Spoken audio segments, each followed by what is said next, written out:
ഒരു കൂട്ടം പോലീസുകാർ ഡ്രഗ് ഡീലറിനെ പിടിക്കാനായിട്ട് അയാളുടെ ബിൽഡിങ്ങിന് മുമ്പിൽ ഫ്രൈഡ് ചിക്കന്റെ ഷോപ്പ് തുടങ്ങും. പക്ഷേ അവർ ആദ്യം ഉണ്ടാക്കിയ ഫ്രൈഡ് ചിക്കൻ വളരെ മോശമായിരുന്നു. പക്ഷേ അവരുടെ കൂടെയുള്ള ഒരു പോലീസുകാരൻ ഉണ്ടാക്കിയ ചിക്കൻ എല്ലാവർക്കും ഇഷ്ടമാകുന്നു. അന്നോട്ട് അയാൾ മെയിൻ ഷെഫായി. ഒരിക്കൽ രണ്ടുപേർ അവരുടെ കടയിൽ ഭക്ഷണം കഴിക്കാൻ വരുന്നു. അവർ ഓർഡർ ചെയ്ത ഫുഡ് എങ്ങനെയൊക്കെയോ തട്ടിക്കൂട്ടി അവർ ഉണ്ടാക്കി കൊടുത്തു. അത് അവർക്ക് ഭയങ്കരമായിട്ട് ഇഷ്ടമായി. അവരുടെ റെസ്റ്റോറന്റ് പതിയെ ഫേമസ് ആകാൻ തുടങ്ങി.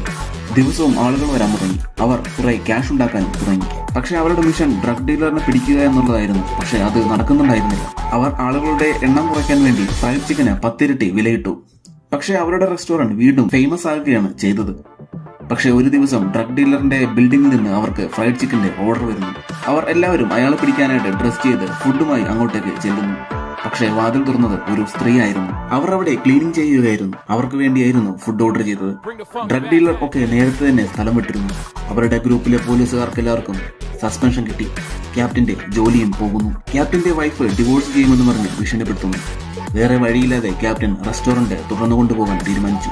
അയാളുടെ കൂടെ സസ്പെൻഷനിലായ ബാക്കി പോലീസുകാരും തൊട്ടടുത്ത ദിവസം ഒരാൾ വന്ന് അവരുടെ റെസ്റ്റോറന്റിന്റെ ബ്രാഞ്ച് വാങ്ങിക്കാമെന്ന് പറയുന്നു. ആദ്യം അവർ വേണ്ട എന്ന് പറയുന്നു. എങ്ങനെയെങ്കിലും ഡ്രഗ് ഡീലറിനെ പിടിക്കുക എന്നുള്ളതായിരുന്നു അവരുടെ ലക്ഷ്യം. പക്ഷേ അയാളെ കൊണ്ടുവന്ന ക്യാഷ് കാണിച്ചപ്പോൾ എല്ലാവരും അതിൽ വീണു. അന്ന് തൊട്ട് അവർ പുതിയ ജോലിയിലേക്ക് കടന്നു. പക്ഷേ അവരുടെ റെസ്റ്റോറന്റ് വാങ്ങാൻ വന്ന ആൾ വേറെ ആരുമായിരുന്നില്ല.